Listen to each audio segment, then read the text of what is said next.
Hi, ako si Kai. Isa akong loner sa school namin. Madalas ako mag-isa sa classroom namin. Actually, lagi akong mag-isa sa classroom namin.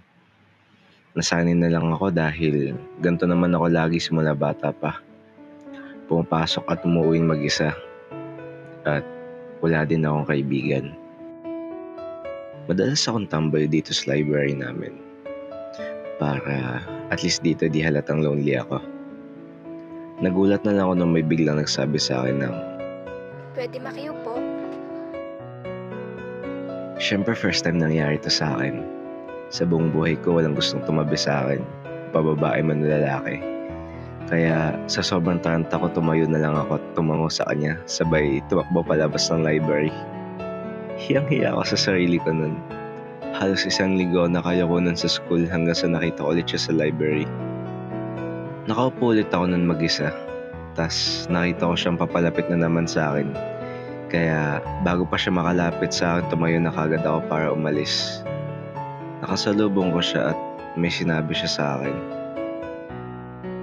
Ba't nung nakita mo ko, paalis ka na kagad? May problema ba? Wala naman po. Wala namang pala eh. Ba't aalis ka kagad nung nakita mo ko? Natatakot po ako. Ba't ka naman matatakot sa akin? Takot po ako sa tao. Ay, ano ba tingin mo sa sarili mo? Sorry po, mauuna na ako. Joke lang, ako nga pala si Kate.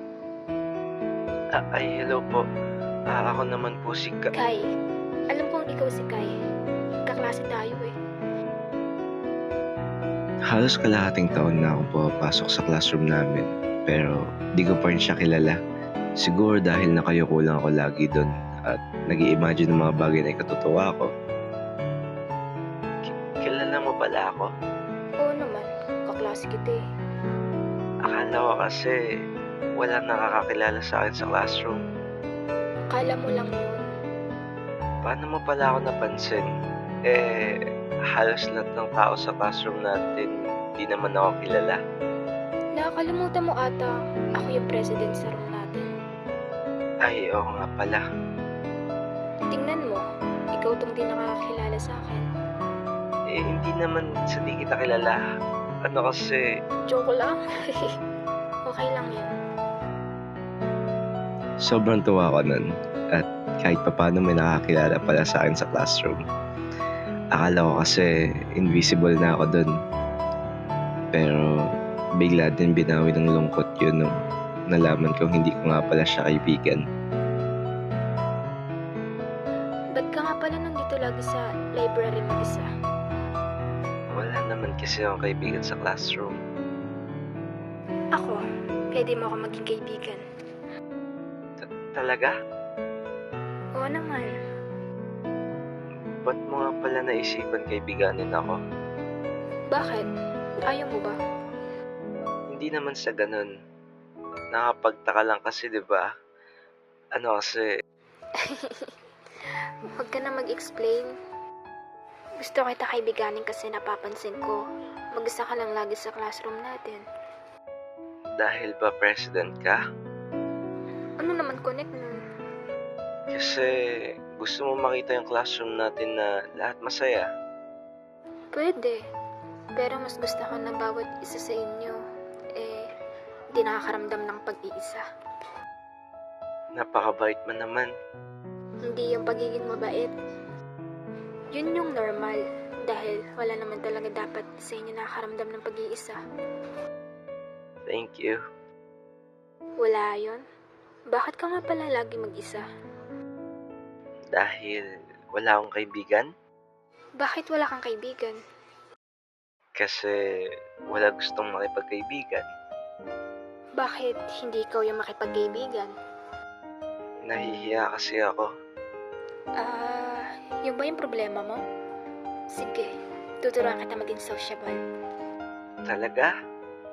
Tutulungan mo ako magkaroon ng kaibigan? Oo naman. Bakit hindi? Thank you. Wala yun. Libre mo na lang ako ng isang buong stiko.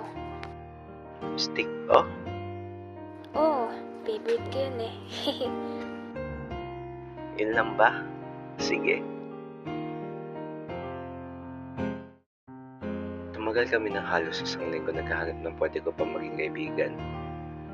Tinuturuan niya din ako kung paano makipag-usap. Kung ano mga pwede ko sabihin sa tao.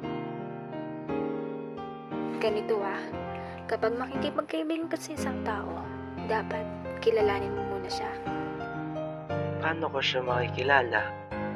Kunwari, eto si Ralph, mahilig yan maglaro ng PC games. Ikaw, mahilig ka ba maglaro ng PC games? Oo, minsan naglalaro naman ako.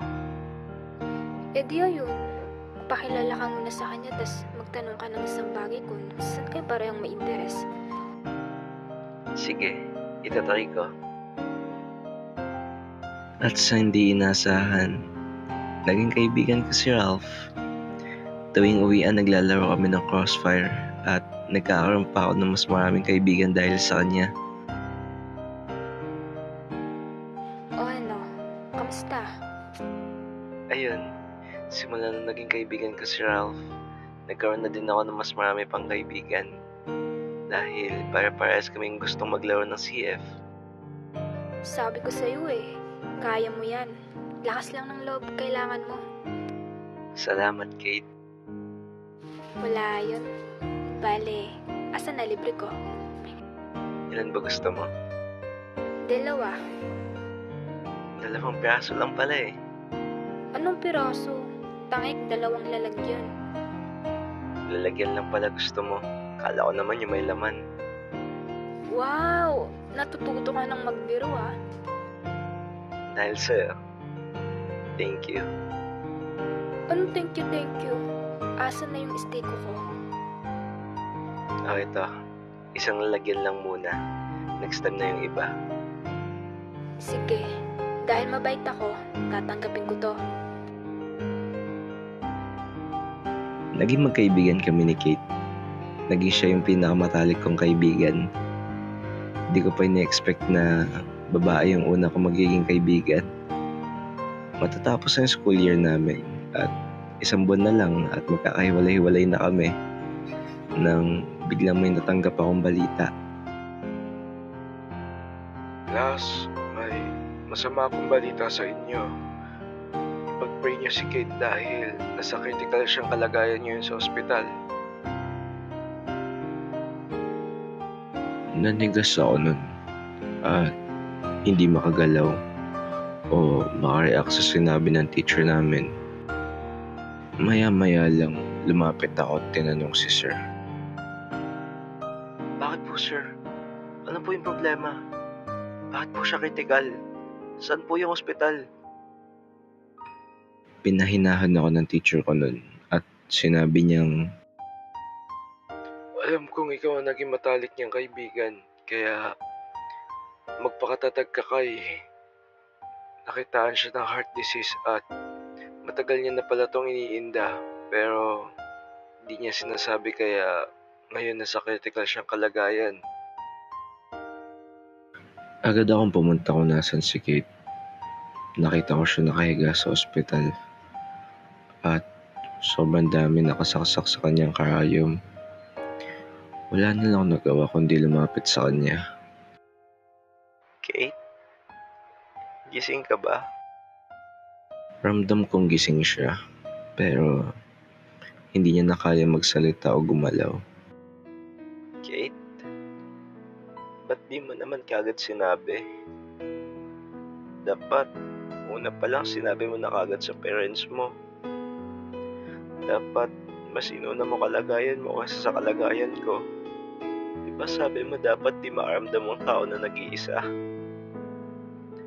Ba't di ka agad humingi ng tulong sa iba? Kate naman, gusto ko bukas magaling ka na ha. Bibigay ko sa'yo isang lalagyan ng stick ko sa classroom natin. Magpagaling ka ha. Umuwi din ako nun dahil magagabi na at wala akong masasakyang pauwi. Pero nung pumasok ako kinabukasan, may in-announce sa amin yung teacher ko. Class, sorry to tell you, hindi na kinaya ni Kate. Tumayo yung balahibo ko nun at nalamig yung buong paligid ko. Napatanong na lang ako sa sarili ko ng, Totoo ba to? Sigurado ba akong hindi ako nanaginip? Sana panaginip lang to.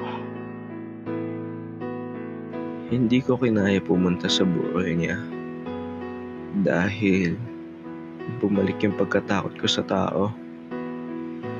Naging mag-isa ulit ako sa buhay kapag niyayaya ako ng mga kaibigan ko sa chat. Sinisin ko na lang sila. Nawalan ulit ako ng gana makipag-usap sa tao. Pero makalipas ang isang buong linggo, pumunta ako sa libingan niya. Kate? Ako to, si Kai. Ito nga pala yung stick ko na panghako ko sa'yo.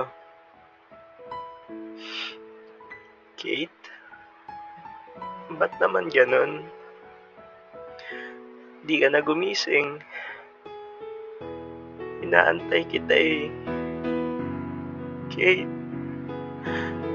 Natatakot ako. Di ko na ulit alam gagawin ko. Kate? Tulungan mo ulit ako. Sana Kate, kahit ikaw na lang yung naging kaibigan ko. Kaya mas masulit natin yung mga araw na magkaibigan tayo. Masyado ako nakatutok sa mga nakilala ko eh. Sana Kate, nasulit ko yung mga oras at araw na magkasama tayo. Sana kaya ko pa maibalik yung panahon. Mahal kita, Kate. Paalam.